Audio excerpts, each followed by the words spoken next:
Shalom frères et sœurs, le titre de cette vidéo s'intitule Ne profanez pas le sang de l'agneau. Je voudrais par cette réflexion évoquer certaines pratiques qui deviennent très courantes dans plusieurs assemblées chrétiennes et qui consistent à invoquer le sang précieux de Yeshua, à, à l'utiliser comme une sorte de talisman ou comme un blindage contre les sorciers, ou encore une arme pour chasser les esprits maléfiques. Ma question n'est pas polémique, elle est scripturaire. Pourquoi, pourquoi délaisser l'être Yeshua pour invoquer son sang? Son sang est-il séparé de lui? Ce sang forme-t-il une entité avec une volonté propre en dehors de lui? Je comprends que ma question dérange. Néanmoins, je vais essayer de clarifier ma pensée et la compréhension que j'ai de cette pratique que, que je nomme pseudo-chrétienne, qui est étrangère aux pratiques des premiers croyants.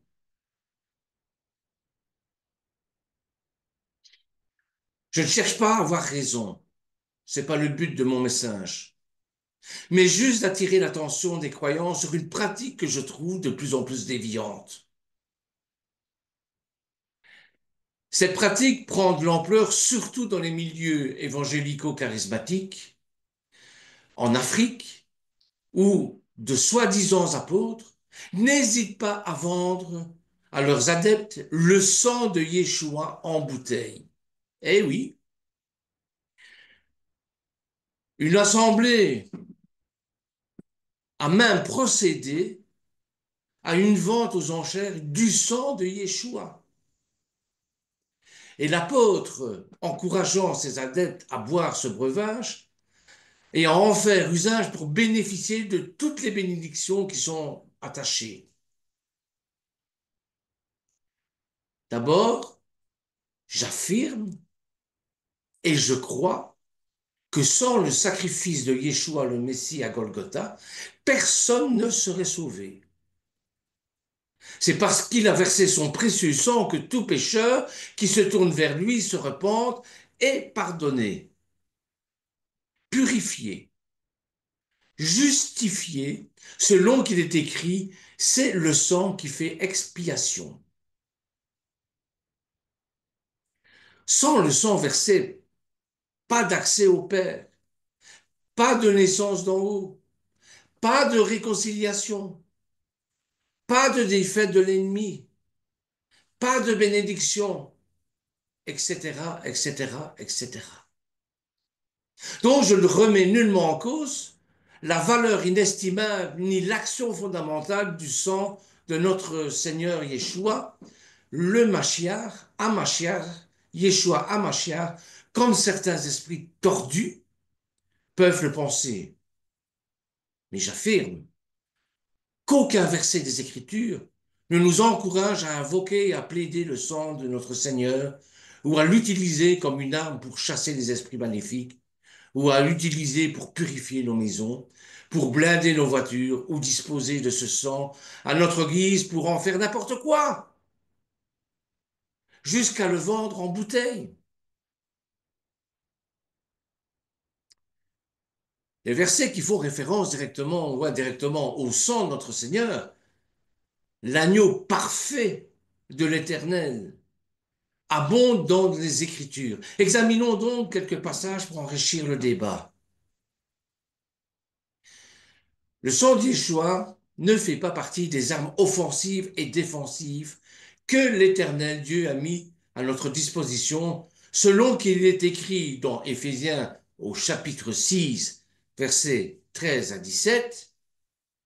C'est pourquoi prenez toutes les armes de Dieu afin de pouvoir résister dans le mauvais jour et tenir ferme après avoir tout surmonté. Tenez donc ferme, ayez vos reins, la vérité pour ceinture. Revêtez la cuirasse de la justice. Mettez pour chaussure à vos pieds le zèle que donne l'évangile de paix. Prenez par-dessus tout le bouclier de la foi, avec lequel vous pourrez éteindre tous les traits enflammés du malin. Prenez aussi le casque du salut et l'épée de l'esprit, qui est la parole. Cependant, ces armes proviennent de la croix, dont la souffrance, les meurtrissures, du sang versé, de la mort et de la résurrection du Seigneur Yeshua. Autrement dit, le sang versé par Yeshua à la croix est la source, le fondement et la puissance du croyant et de ses armes. Le sang de Yeshua est la base de l'alliance éternelle de l'éternel Dieu avec son peuple. En Exode, au chapitre 24, verset 8, Moshe prit le sang. Il le répandit sur le peuple en disant, voici le sang de l'alliance que l'Éternel a fait avec vous selon toutes ses paroles. En Hébreu, au chapitre 9, verset 18, voici pourquoi c'est avec du sang que même la première alliance fut inaugurée. Et en Hébreu, au chapitre 13, verset 20, il nous dit que le Dieu de paix, qui a ramené d'entre les morts le grand pasteur des brebis par le sang d'une alliance éternelle, notre Seigneur Yeshua. Le sang du Yeshua purifie et sanctifie. Et si on va dans le Lévitique au chapitre 9, verset 9, les fils d'Aaron lui présentèrent le sang. Il trempa son doigt dans le sang et mit sur les cornes de l'autel et répandit le sang au pied de l'autel. Et dans Hébreu au chapitre 9, verset 22, presque tout, et d'après la loi, est purifié par le sang. Et sans effusion de sang, il n'y a pas de pardon. Lévitique, chapitre 16, verset 15, il égorgera le bouc expiatoire pour le peuple, il emportera le sang au-delà du voile. Il fera avec ce sang, comme il a fait avec le sang du taureau, il en fera l'aspersion sur le propitiatoire et devant le propitiatoire. En Hébreu, au chapitre 9, verset 21, il fit pareil l'aspersion avec le sang sur le tabernacle et sur tous les ustensiles du culte.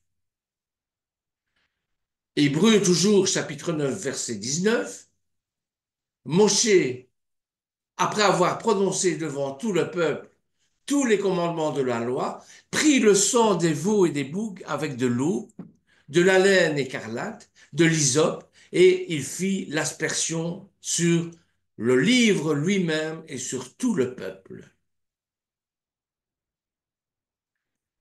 En Exode, chapitre 29, verset 20, tu égorgeras le bélier, tu prendras de son sang. Tu en mettras sur le lobe de l'oreille droite d'Aaron et sur le lobe droite de l'oreille droite de ses fils, sur le pouce de leur main droite et sur le gros orteil de leur pied droit. Et tu répandras le sang sur l'autel tout autour. Tu prendras du sang qui sera sur l'autel et de l'huile d'onction, et tu en feras l'aspersion sur Aaron et sur ses vêtements, sur ses fils et sur les vêtements. Ainsi seront sacrifiés Aaron, ses vêtements, ses fils et leurs vêtements. C'est grâce au sang versé que le Seigneur Yeshua la croix, que le pardon du péché est accordé à l'humanité. Dans Lévitique, au chapitre 8, verset 15, Moshe égorgea, prit du sang, en mit avec son doigt sur les cornes de l'autel, tout autour, il purifia l'autel, il répandit le sang au pied de l'autel et le sanctifia pour faire l'expiation. En Hébreu chapitre 9 verset 22, presque tout, d'après la loi, est purifié par le sang, Et sans effusion de sang, il n'y a pas de pardon. Je répète, le sang du Seigneur Yeshua versé sur la croix nous assure une rédemption éternelle. Notons que ce sang a été versé qu'une seule fois, mais son efficacité est de toute éternité. Ce qui fait tout pécheur qui se repent aujourd'hui, demain, dans un siècle, ou durant la grande tribulation, et au bénéfice de ce sang.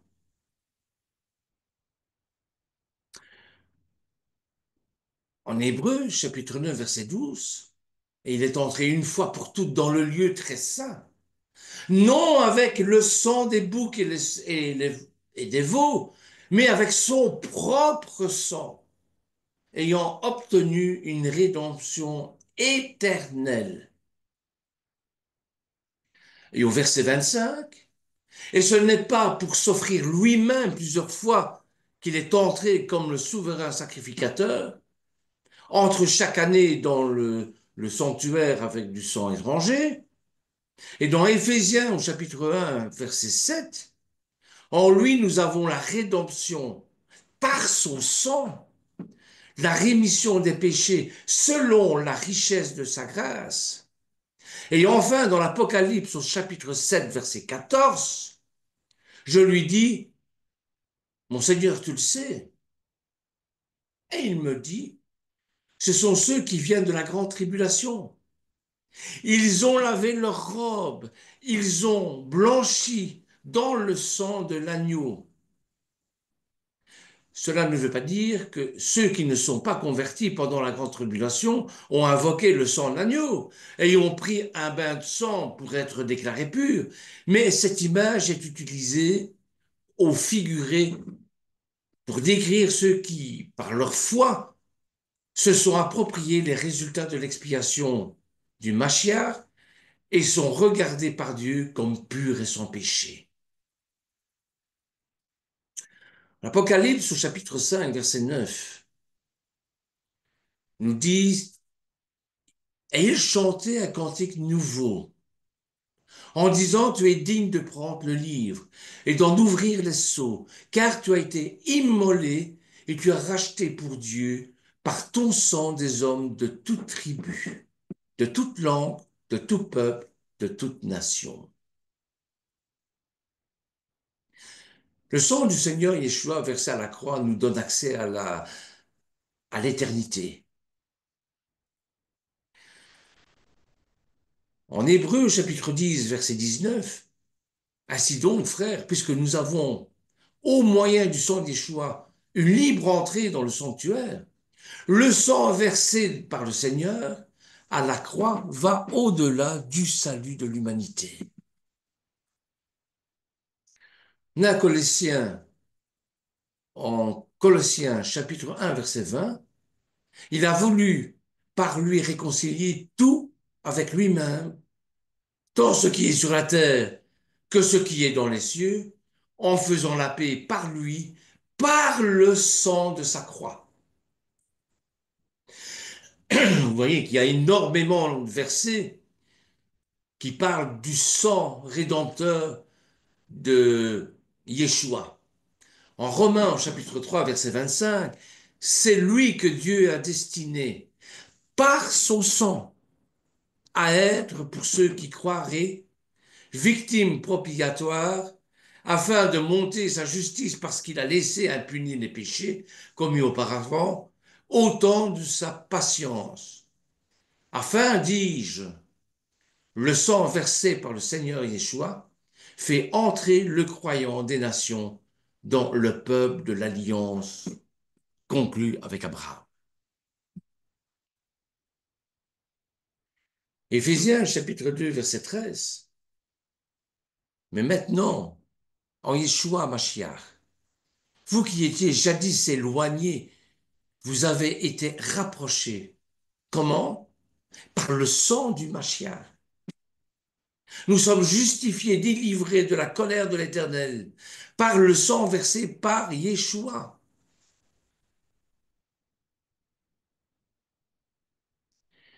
En Romains, chapitre 5, verset 9, à plus forte raison maintenant, que nous sommes justifiés par son sang, serons-nous sauvés par lui de la colère? Alors le sang de Yeshua protège, bien sûr.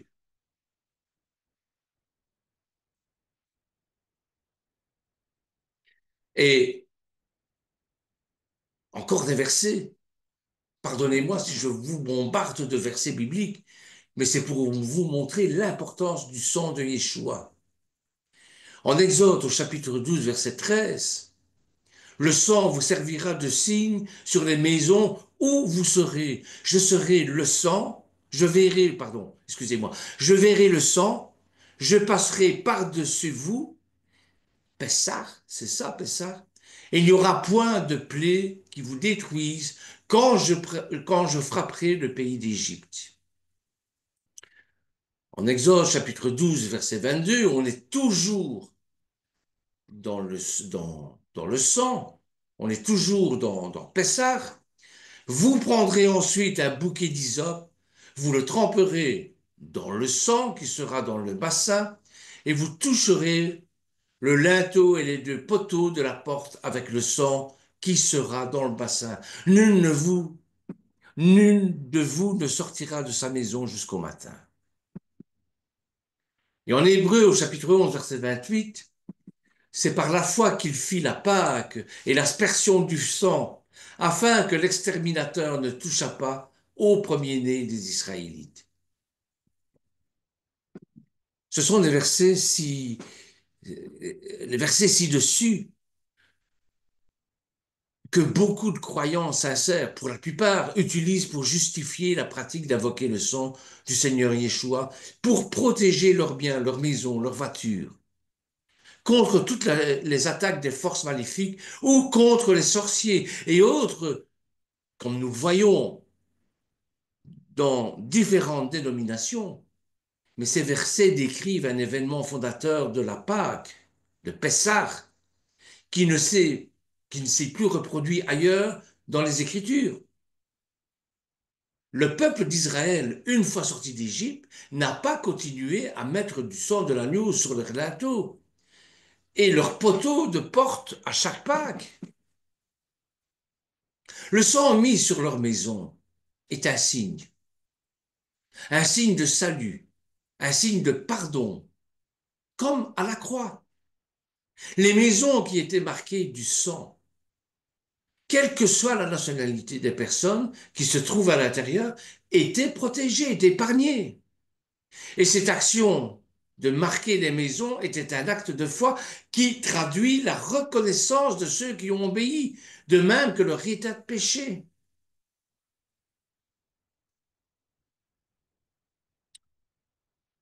L'Éternel a la capacité de détruire les premiers-nés égyptiens sans que ceux des Hébreux y soient touchés, comme il a fait la distinction auparavant durant les 9 premiers jugements, mais comme les Israélites sont aussi pécheurs que les Égyptiens, il n'y a pas de différence. Et ça, vous verrez ça dans le Éphésiens au chapitre 2. Juifs et non-juifs sont sur le même pied d'égalité au niveau du péché. Tous les hommes ont péché et sont privés de la gloire de Dieu. Ils ne pouvaient pas détruire les premiers-nés égyptiens, pécheurs, et épargner les premiers-nés israéliens, pécheurs, bien sûr que non. Le trône de Dieu est basé sur la justice et l'équité.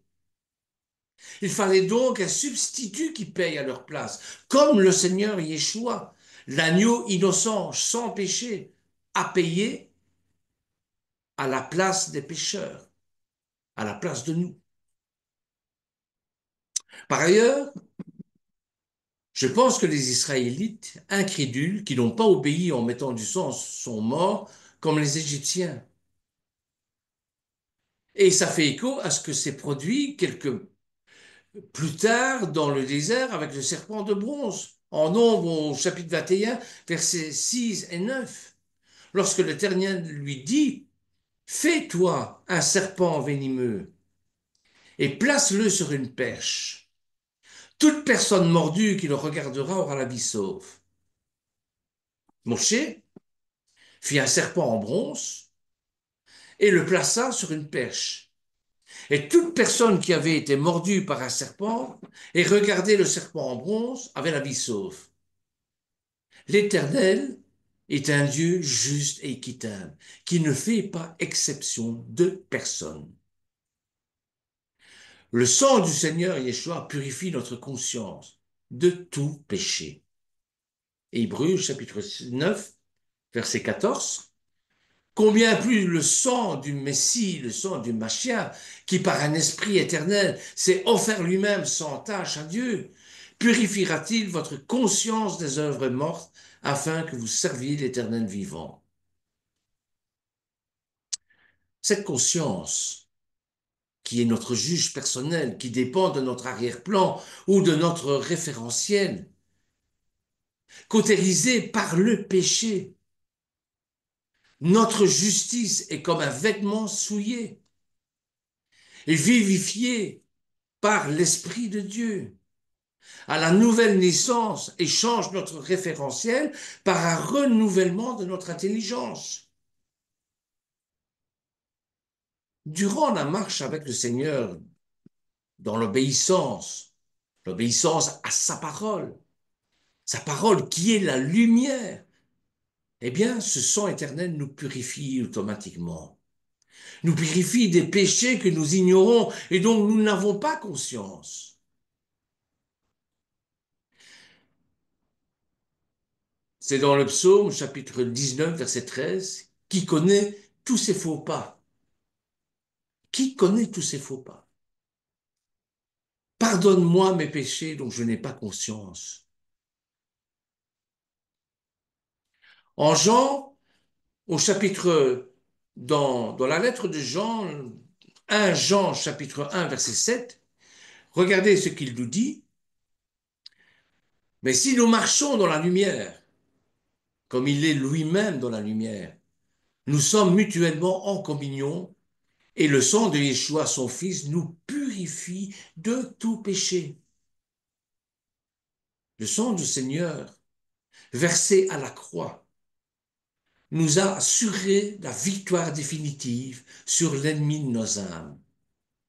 Et en Apocalypse, au chapitre 12, verset 11, ils ont vaincu à cause du sang de l'agneau et à cause de la parole de leur témoignage. Ils n'ont pas aimé leur vie jusqu'à craindre la mort. C'est le Seigneur Yeshua qui a vaincu le diable. Selon qu'il est écrit dans Colossiens chapitre 2, verset 15, il a ainsi dépouillé des dénominations et les autorités et les a données publiquement en spectacle, en triomphant d'elles par la croix. Cette victoire du Seigneur nous place en position de vainqueur puisque nous sommes en lui de toute éternité. Et tout ce qu'il a acquis à la croix, il nous le redonne en partage, c'est-à-dire en héritage. Ce verset, à mon humble avis, à mon humble avis, ce verset ne dit pas que les croyants pendant la grande tribulation lanceront au diable le sang de Yeshua pour le vaincre. Non, mais plutôt qu'ils seront au bénéfice des mérites de ce sang versé à la croix et témoigneront de leur foi sans faillir, sans faiblir, même devant la persécution ou la perspective d'une mort atroce. Le verbe grec traduit par vaincre est nikao.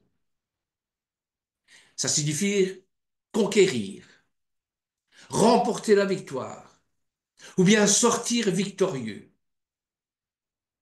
D'abord, Yeshua Mashiach, le Messie, est sorti victorieux de tous ses ennemis. Puis les croyants qui font reposer leur foi sur lui, même jusqu'à la mort, ont remporté la victoire contre le pouvoir de leurs ennemis, contre les tentations et les persécutions. Et ce verbe nikao est conjugué ici à l'aoriste. L'aoriste, c'est un temps qui détermine une action ponctuelle sans référence au passé, présent ou futur, donc une action dont les répercussions sont éternelles. C'est à ça que sert l'aoriste dans le grec biblique. Donc, à la voix active, il indique que le sujet est celui qui réalise l'action. C'est le croyant qui, par sa foi en Yeshua, rentre sa, la victoire. La préposition dia rendue par à cause de ou de signifie à travers, avec, dans, partout, pendant, par le moyen de, et en la raison pour laquelle une chose est faite, en raison de, en compte de, à cause de cette raison, etc. Donc nous sommes victorieux dans le Messie. Ça, c'est l'idée de Paul, c'est que nous sommes toujours dans le Mashiach, en Mashiach. Donc nous sommes victorieux dans le Mashiach, nous qui avons mis notre foi en lui et qui marchons dans l'obéissance. Nous n'avons plus besoin d'invoquer le sang du Seigneur ou plaider le sang comme si ce sang est séparé de lui. Non, Yeshua est vivant. Yeshua Rai, il est garant de notre victoire sur le diable et sur toutes les puissances de l'ennemi, sans oublier la victoire sur la maladie. C'est Isaïe au chapitre 53 qui nous le dit. Et sur d'autres aspects de notre existence ici-bas. C'est pourquoi il a dit de chercher d'abord les choses d'en haut, le royaume de Dieu, ce qu'il a acquis à la croix, il l'a acquis pour tous ceux qui ont placé leur foi en lui. Le fait de répandre aujourd'hui le sang de Yeshua comme si l'on veut ou l'on peut le manipuler ou comme s'il s'agit d'une marchandise à disposition montre plutôt l'ignorance de ceux qui sont des adeptes de cette pratique, mais surtout leur incrédulité. L'incrédulité qui nous pousse à devenir idolâtres, superstitieux. Par le sang symbolisé par le vin de Pessah, nous entrons dans la communion avec le Seigneur Yeshua. Encore quelques versets bibliques. En Jean chapitre 6, verset 54, nous dit celui qui mange ma chair et boit mon sang a la vie éternelle, et je le ressusciterai au dernier jour. En Marc au chapitre 14, verset 24, et il leur dit, ceci est mon sang, le sang de l'alliance qui est répandu pour plusieurs. Et en Corinthiens, chapitre 10, verset 16, la coupe de la bénédiction que nous bénissons n'est-elle pas la communion au sang du Christ? Le pain que nous rompons n'est-il pas la communion au corps du Christ? C'est au nom de Yeshua que nous prions le Père, que nous guérissons les malades, que nous chassons les démons. Et ce nom renferme tout ce dont nous avons besoin pour réussir une vie victorieuse. Donc, frères et sœurs, ayons confiance en lui, comme il nous le demande. Ce n'est pas à nous de vaincre le monde, il l'a déjà fait. Profitons seulement de sa victoire en marchant dans l'obéissance et nous n'aurons plus besoin de ces pratiques pseudo-magiques pour nous rassurer, parce qu'en réalité, c'est ça, ça nous rassure. La Bible est claire et précise. Elle nous dit dans l'épître de Pierre qu'une prophétie, toute la parole de Dieu est prophétique, mais qu'une prophétie ne doit être d'une interprétation particulière, c'est-à-dire qu'elle ne doit pas être isolée des autres pour lui faire dire des choses qui ne sont pas en accord avec toute la parole de Dieu. Cette pratique d'invoquer le sang de Yeshua, ou de le plaider, ou de l'asperger, n'a pas de base scripturaire. Elle vient sûrement, certainement, comme certaines pratiques de la Pâque paganisée, de Noël, de dialogue avec les démons, des dialogues avec les morts, du paganisme. mais elle révèle surtout l'incrédulité, l'ignorance des personnes qui s'y adonnent. Mon peuple se meurt faute de connaissance. Osée chapitre 6, verset 4. Elle peut être rapprochée du dogme du Sacré-Cœur de Yeshua, de Jésus, que les catholiques fêtent, prient et invoquent. Il y a aussi ceux qui utilisent le nom de Jésus, de Yeshua, comme un mantra pour réclamer des bénédictions comme il s'agit d'un ou pour maudire. Non, ce n'est pas un dû. Aujourd'hui, certaines dénominations ont franchi toutes les lignes, je dirais même le Rubicon, en vendant le sang de Yeshua, en vendant le sang de Jésus en bouteille. Peut-être que demain, elles vendront aussi son corps en boîte ou certaines parties de son corps, comme les catholiques font avec leur sein. Je vous livre ici des commentaires de certains frères et sœurs en Yeshua. Nous n'invoquons pas le sang de Jésus, mais nous le plaidons. Exode chapitre 12, verset 13.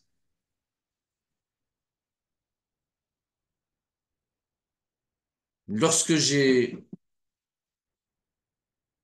j'ai parlé de cela avec certains frères, voici ce qui m'a été répondu. Je suis d'accord avec toi lorsque les Écritures parlent du sang de Jésus. Ce n'est pas pour désigner sa vie qu'il a donnée pour nous. Donc, ça représente sa mort. Et les gens ne réalisent pas qu'ils sont en train de dire qu'au nom de la mort de Jésus, de Christ, Dieu accorde ceci ou cela. Et souvent, des personnes l'utilisent pour réclamer quelque chose à Dieu. C'est un blasphème, car on ne peut réclamer quelque chose de Dieu. Nous devons nous soumettre à sa volonté. Nous pouvons demander, mais pas réclamer.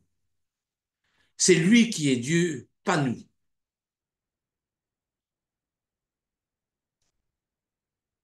Les deux ne sont pas indépendants. En brandissant un argument objet, le sang du Seigneur Jésus, le sang du Mashiach, on retombe dans le paganisme, dans le catholicisme, dans le vaudou, dans la sorcellerie, et avec des objets, des rites qui matérialisent ou en tout cas détournent l'attention du principal sujet de notre foi. Il existe malheureusement une magie chrétienne qui emploie certains principes spirituels, mais sans une véritable communion avec le Seigneur, comme il est cité dans Matthieu chapitre 7, verset 23. Ce n'est pas parce, ce n'est pas parce que ça marche que c'est approuvé du Seigneur. Ben oui, évidemment, je comprends fort bien l'interrogation, mais c'est une habitude prise depuis bien longtemps. Et en fait, c'est la victoire du Messie qui nous donne la victoire en toutes choses. Et cette victoire, elle est représentée par son sacrifice qui lui est marqué par ses meurtrissures et qui font couler son sang. C'est pourquoi cette habitude a été prise. Il ne faut jamais dissocier le nom de Yeshua de son sang et de ses meurtrissures. Tout est uni et indivisible. Il est évident que plusieurs utilisent le sang comme un talisman, comme d'ailleurs son nom qui devient un moyen plutôt que la personne. Ils le considèrent comme un simple prénom, alors qu'en réalité, le nom, c'est sa substance, sa nature, sa réalité divine. C'est un nom au-dessus de tout nom. C'est vrai que parfois, on a l'impression qu'on agit comme le font les catholiques qui bénissent tout. Je pense que les abus est mauvais et sans raison, mais restez surtout dans la paix. Seule la puissance de notre Seigneur et Sauveur nous garantit de tout. Alors nous devons dire une seule chose. Seigneur, à l'aube de la fin des temps, Maranatha, viens Seigneur le plus vite possible, mettre de l'ordre dans tout ça. Que le Seigneur vous bénisse. Amen.